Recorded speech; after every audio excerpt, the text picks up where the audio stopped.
Je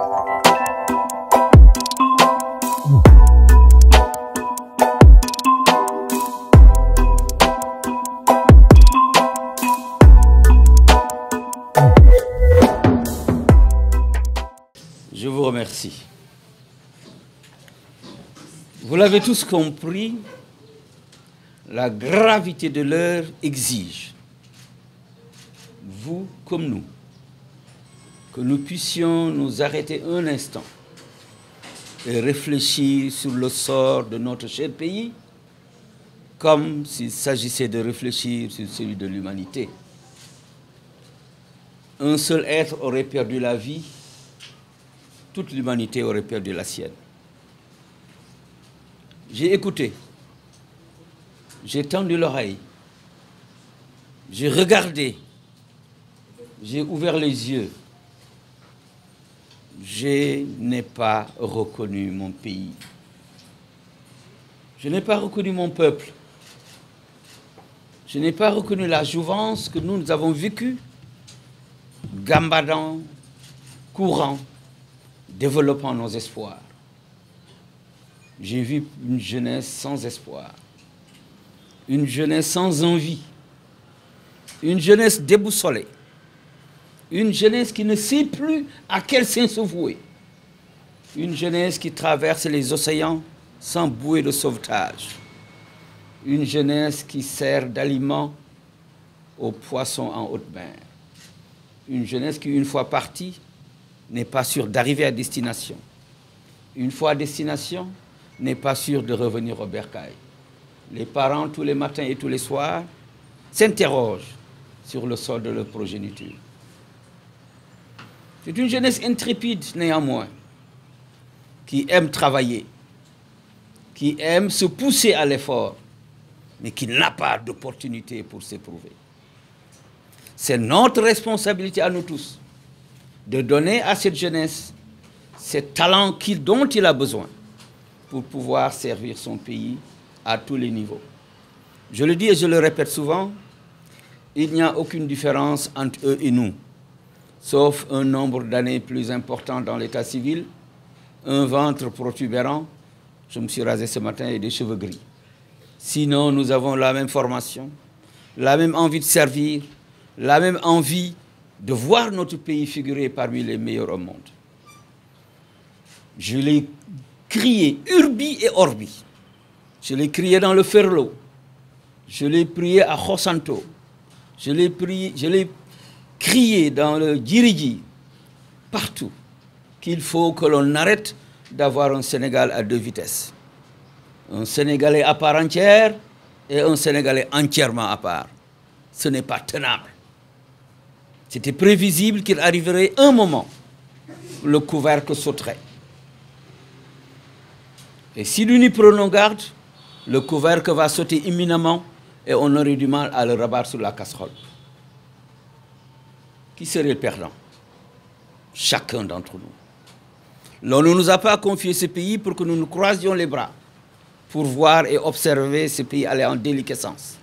L'on nous l'a confié pour que nous puissions proposer des modes et des méthodes alternatives de gestion, d'amélioration du quotidien de nos concitoyens, mais de compassion, d'amour et de tendresse.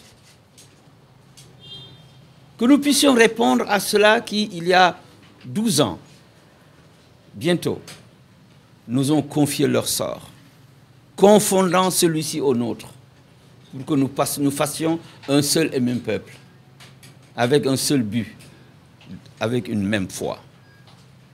Mais je dois avouer avec vous que nous nous sommes écartés de ces objectifs. Nous nous sommes écartés de cette finalité. Et demain, quand le moment viendra de rendre compte, nous serons tous mal barrés pour paraître fiers à côté de vous. Le soir, ou 2 jours avant l'installation de son Excellence, Monsieur le Président de la République, j'étais invité par notre ami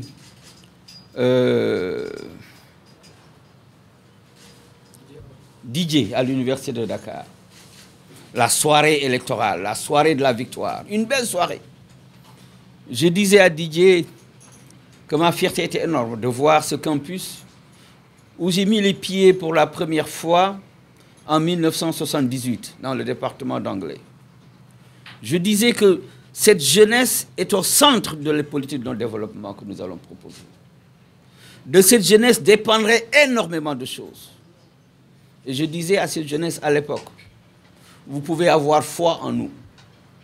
Nous ne le laisserons pas se tromper. Vous ne le laisserez pas se tromper. Je ne le laisserai pas se tromper. Vous et nous avec. Cette jeunesse s'est rappelée à notre souvenir. Nous avons le devoir de marquer une pause et de les écouter et de les entendre.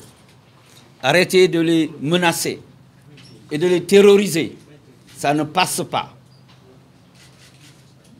Ils ont beau être jeunes, j'allais dire, vous avez beau être jeune, que vous avez cette même conscience citoyenne.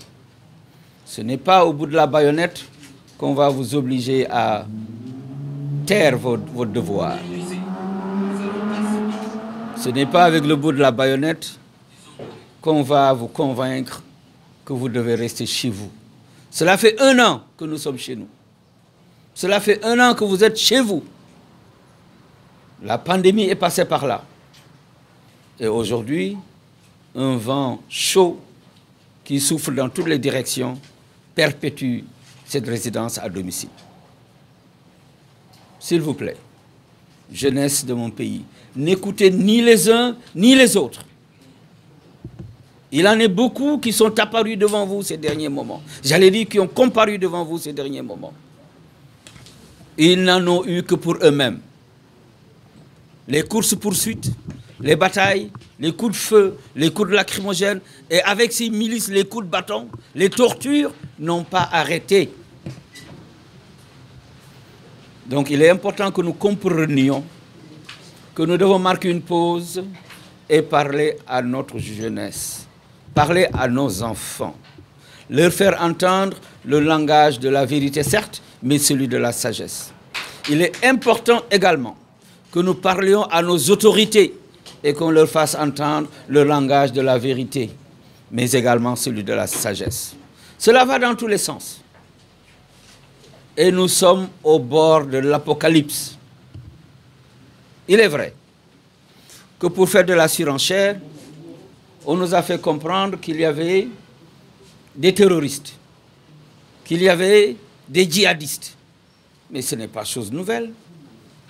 Il y a 3 ans, nous avons effectué une tournée dans le Sabadola. Nous sommes passés par le village de Khosanto après Saraya.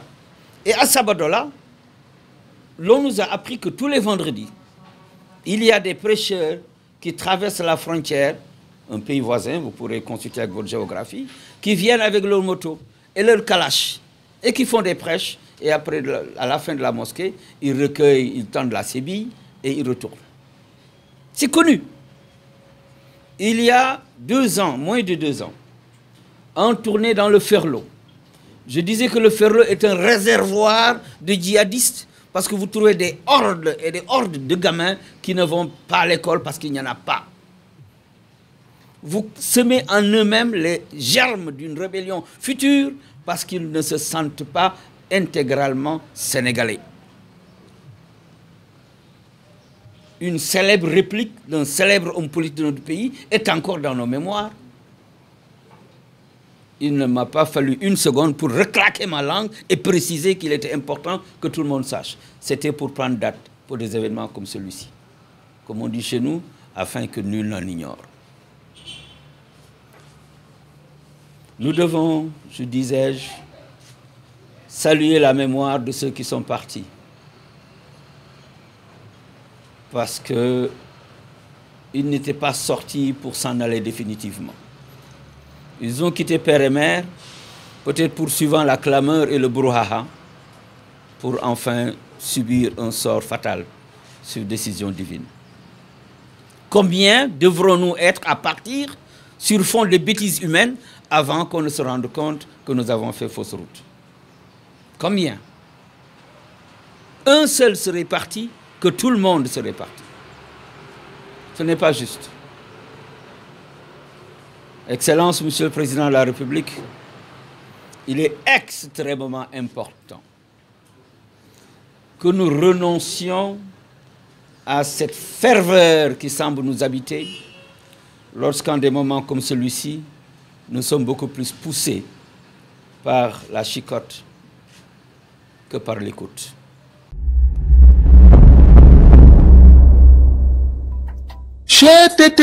mais yow sawaay yow fu ñu la fekk yaa ngi ci kanamu ordinateur bi wala sa kanamu tablette ba sa téléphone portable lu xew mais damay lire ay information waaw xoolal boo bëgg am ay information yu leer nañ et en temps réel duggal ci www.senegal7.com ay information yu wóor man de maa ngi application Sénégal 7 lépp lu xew dama koy jot ci sama téléphone ci tàng bi te nag application Sénégal 7 am ko yomb na da ngay dugg ci Play Store wala Apple Store nga télécharger ko rek xam li xew ci réew mi ak la xew ci bitim réew te nag dara du la ci umpu. Vous voulez des informations en temps réel? Cliquez sur www.senegal7.com. Sénégal 7, le roi de l'information en temps réel.